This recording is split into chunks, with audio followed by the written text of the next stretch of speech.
This video is just going to be a quick trip through EKG or electrocardiography. Now I know the screen says electromyography, and most of the time we think of EKG. So if we think back to when we did electromyography for EMG biofeedback, essentially what we were doing was listening or allowing a device to listen and pick up the electrical signals that muscles were creating. So that's essentially what we're doing here, just this time with the heart as the muscle. The reason it's often referred to as EKG is because there's also an electroencephalography, which is EEG. And if you say it fast, EEG and ECG sound too much alike. So we're going to say EKG or electrocardiogram or electrocardiography. And this, as I mentioned, is an electrical recording of the electrical activity that the heart creates when it's contracting. So a normal EKG requires 12 leads, though it can be done with less. And there's a little bit of ruled paper, it's a little bit of graph paper, and each division is 1 millimeter. And it's in squares, I'll show you that in a second. So it's 1 millimeter up and 1 millimeter across. And so the vertical axis is the voltage, or the milliamps, millivolts, and then the horizontal axis is the time, that's in seconds, and each millimeter square is 0.04 seconds.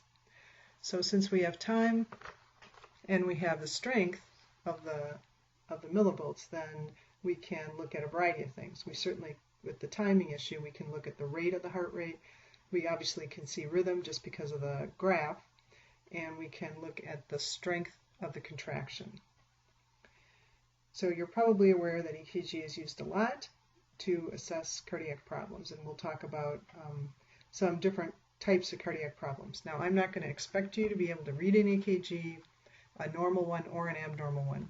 What I want you to be able to do is to know what the different divisions of the EKG are. So here's the graph paper, as I was talking to you about.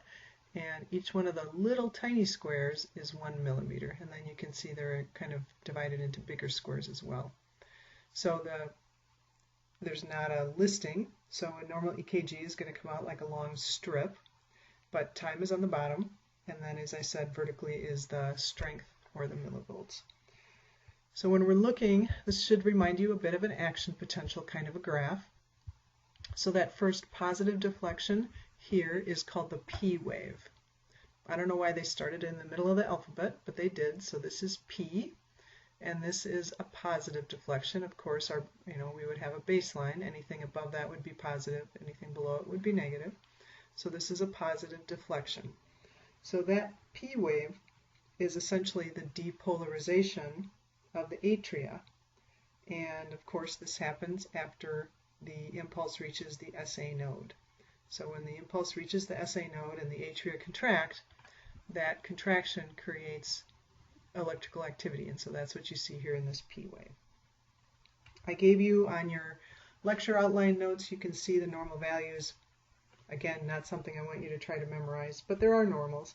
So about 2.5 millimeters in height is normal, and it should take not quite a second, about a second in duration. We're going to skip to QRS, and I'll come back to the PR interval. So QRS is kind of an down, up, down. You don't even see much of a down, but this big spike here is the R wave, and down is S, and this is ventricular depolarization. So you can tell it's much, much higher than the P wave, which should make sense to you. The ventricles, of course, the walls are much thicker, the ventricles are larger, there's a lot more muscle that's depolarizing, so it would make sense that the volume of electrical activity is going to be a lot greater as well. So this is the QRS complex.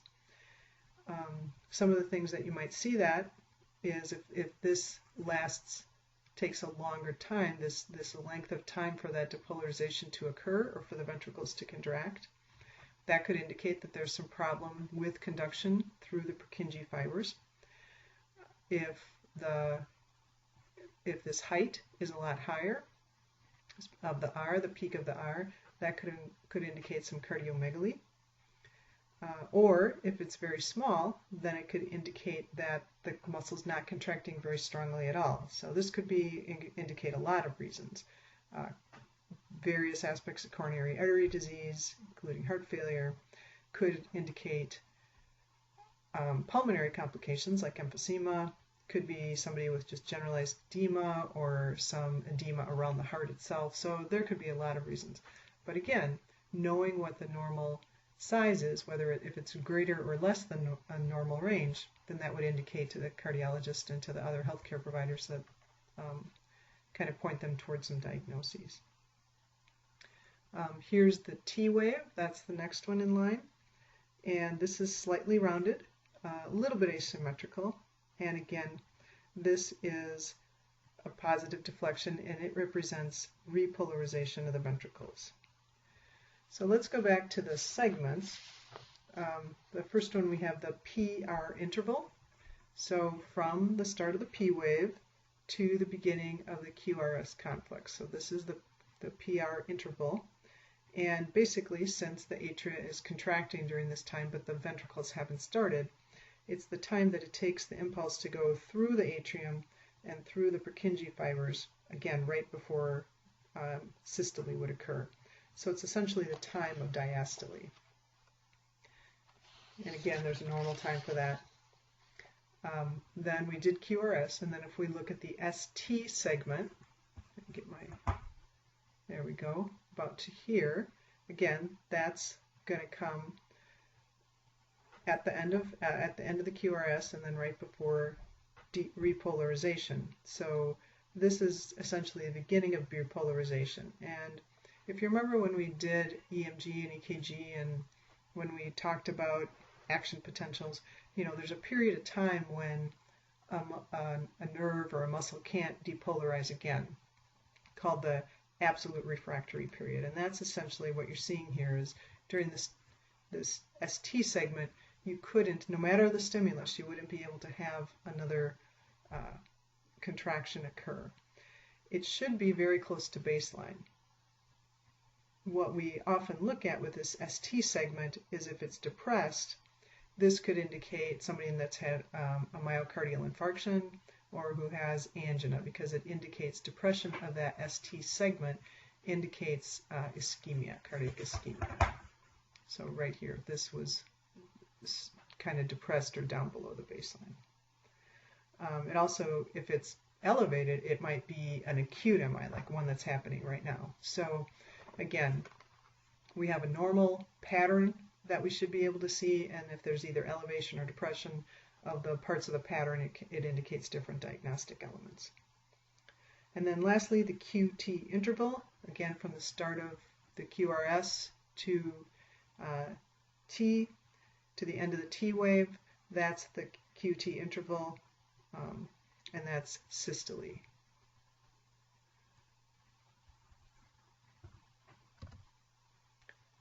This is what a normal sinus rhythm would look like.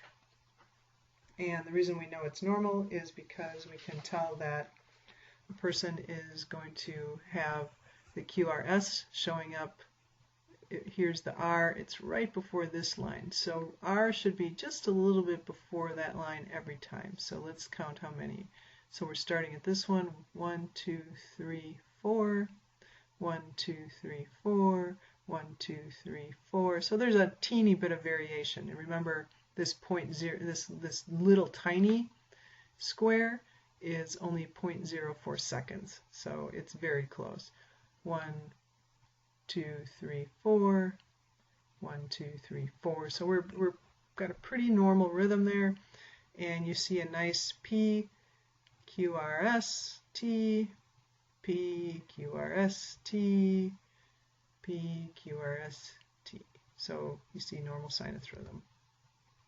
If you're interested in more and you want to hear, you're just interested, there's a little YouTube video, and I'm sure you can find a lot of other ones on the internet that you could watch learning more about EKG. So if you're interested, you can go ahead and watch that on your own.